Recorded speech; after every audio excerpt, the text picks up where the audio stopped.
Bien, le damos la bienvenida al licenciado Janel Ferreras, quien es experto en geopolítica y politólogo.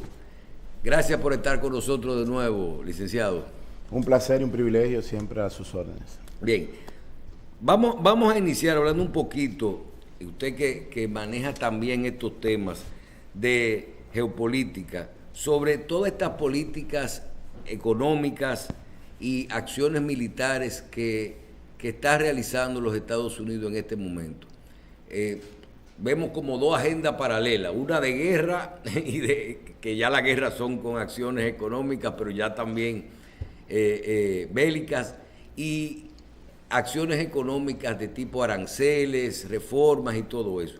¿Cuál es su lectura y qué usted cree que hacia dónde es que vamos? Para nosotros entender la situación en el mundo sobre los acontecimientos de la geopolítica, tenemos que necesariamente ir a las promesas de campaña de Donald Trump. El retorno de Trump en su segundo periodo, solamente comparado con el retorno de Cleveland, enmarca una serie de acontecimientos que la gente entendía que eran procesos de campaña.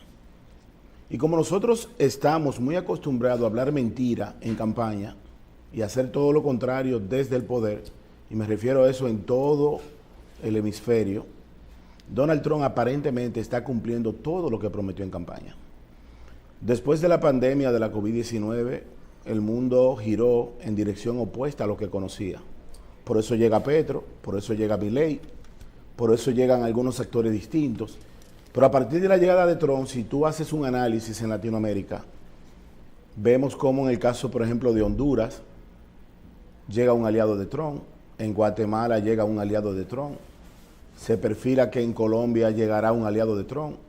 Hoy la presidenta encargada de Venezuela parece una secretaria del Departamento de Estado, ubicándose en la refinería de Los Espejos, que es un mecanismo de hacer todo lo contrario a lo que se dice. Es prácticamente tener dos visiones dentro del poder.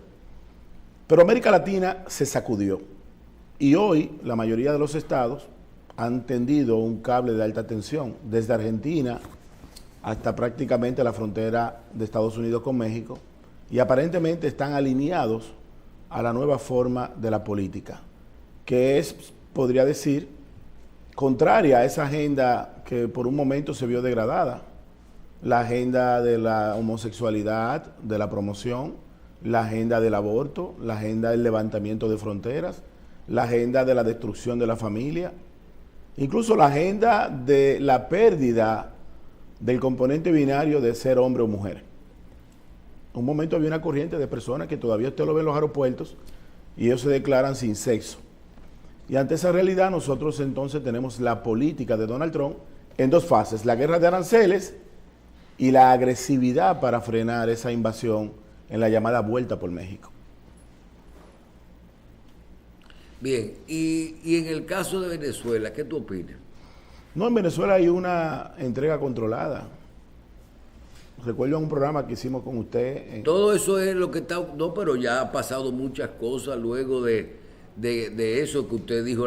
Usted predijo hasta la fecha que iba a pasar. Claro. Usted fue el único que... Usted se equivocó por un día.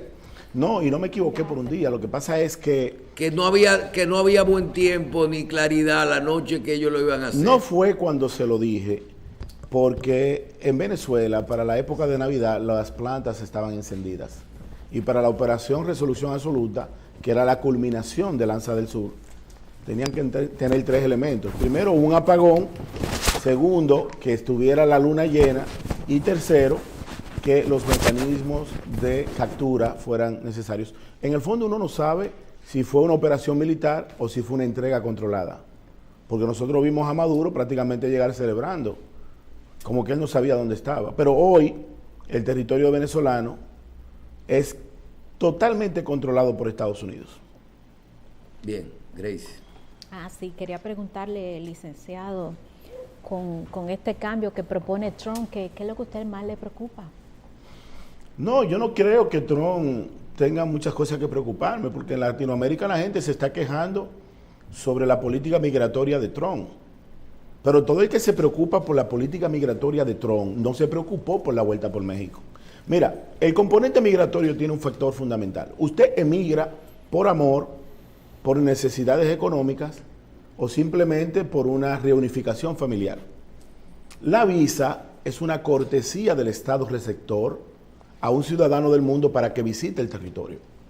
Pero en nombre del levantamiento de frontera, usted no puede emigrar a Estados Unidos para esa inmundicia que hay aquí en la 6 de noviembre echando carreras, trasladarla a Grand Concord en Nueva York o a la Broadway.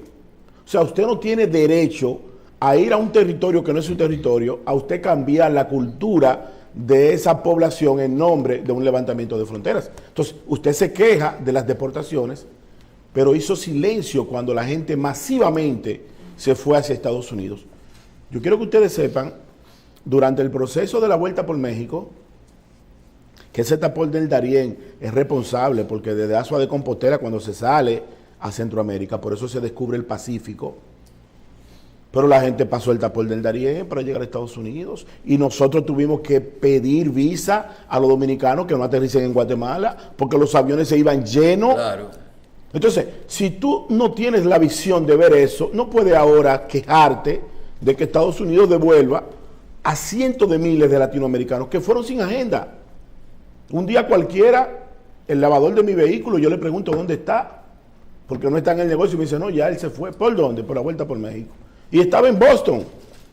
Entonces, ¿en nombre de quién Latinoamérica puede cambiar el curso de una población que realmente es una población formada por inmigrantes, pero con una agenda de trabajo?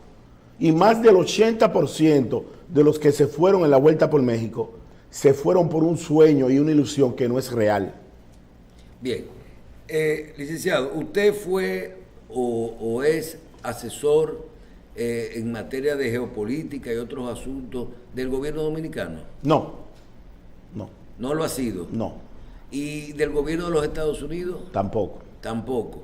Ok, entonces usted siempre se ha mantenido al margen de lo que son temas estatales. Yo marco la distancia. Sí, he tenido participación. En el pasado fui el segundo en el viceministerio para la comunidad dominicana en el exterior, en el INDEX, que es un organismo muy importante para mantener el vínculo con los dominicanos de tercera y cuarta generación.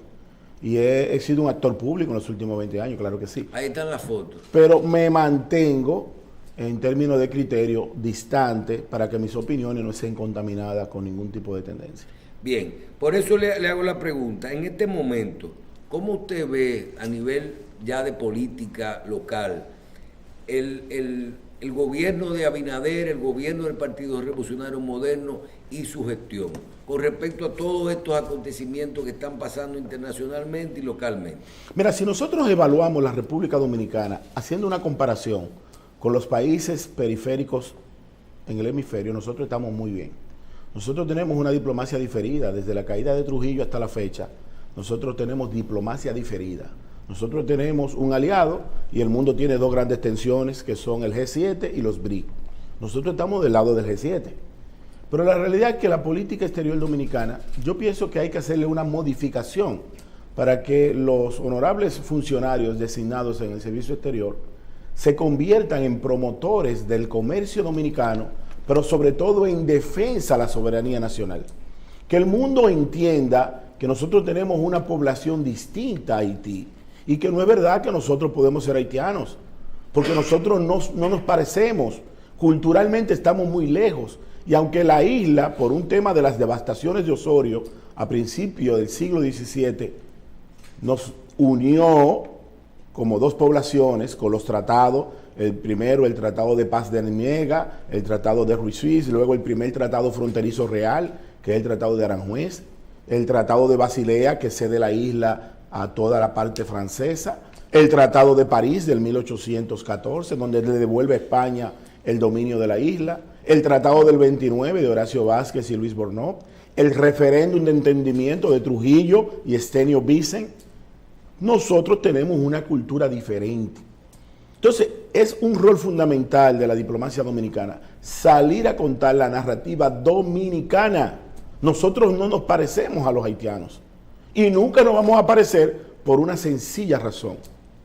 El pueblo dominicano nace con un pacto llamado el Pacto Trinitario, amparado en la Trinidad de Dios.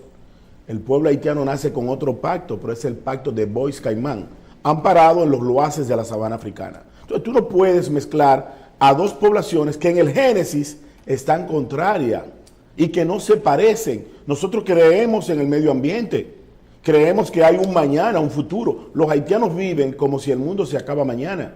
Por eso tienen un 2% de zona boscosa. Y por eso viven en una civilización cuasi primitiva. Porque de todo el territorio del continente americano, la única población que voló la etapa de la modernidad es Haití. Haití se comporta como en el 1804.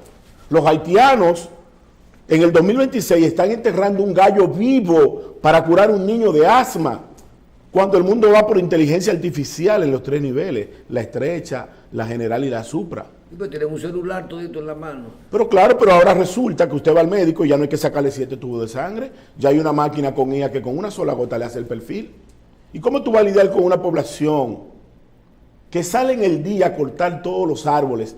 Porque en su tradición del vudú y del gagá, dicen ellos que los loaces negativos se esconden en los árboles. Y para que no lo persigan en la noche, hay que cortarlo en el día. Pero con una población salvaje, no hay posibilidad de que ningún territorio del mundo viva enemistado con el medio ambiente. Bien.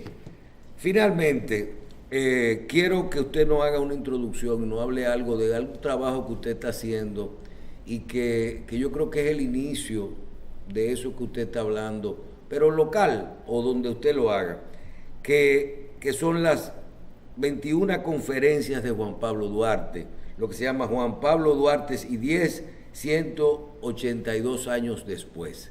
Háblenos un poquito de eso, qué usted está haciendo, de qué se habla en estas conferencias y cómo se puede tratar de continuar este proceso, yo digo de enseñanza, porque lo que hay ahí, esta historia, es lo que marca lo que hoy somos como dominicanos. Mira, nosotros tenemos una situación un poco lamentable, que son los 5 niveles de la invasión haitiana.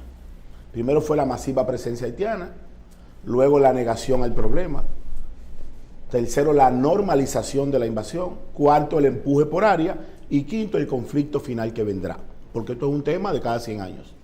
En medio de ese proceso, nosotros estamos dando 21 conferencias gratuitas en universidades, en clubes, en instituciones públicas y militares. También fuimos a la ciudad de Nueva York hace aproximadamente unas semanas que regresamos, y en la ciudad del Bronx hicimos una conferencia que, para sorpresa de nosotros, dentro de la conferencia yo hablo también de la vida sentimental del padre de la patria. Y resulta que el amor más puro de Juan Pablo Duarte, llamada Prudencia Lluveres, alias Nona, me encontré en el salón en la ciudad de Nueva York a una descendiente directa de Prudencia Lluveres, una mujer que con 17 años se separa del padre de la patria y que prácticamente enviudó un noviazgo por lealtad.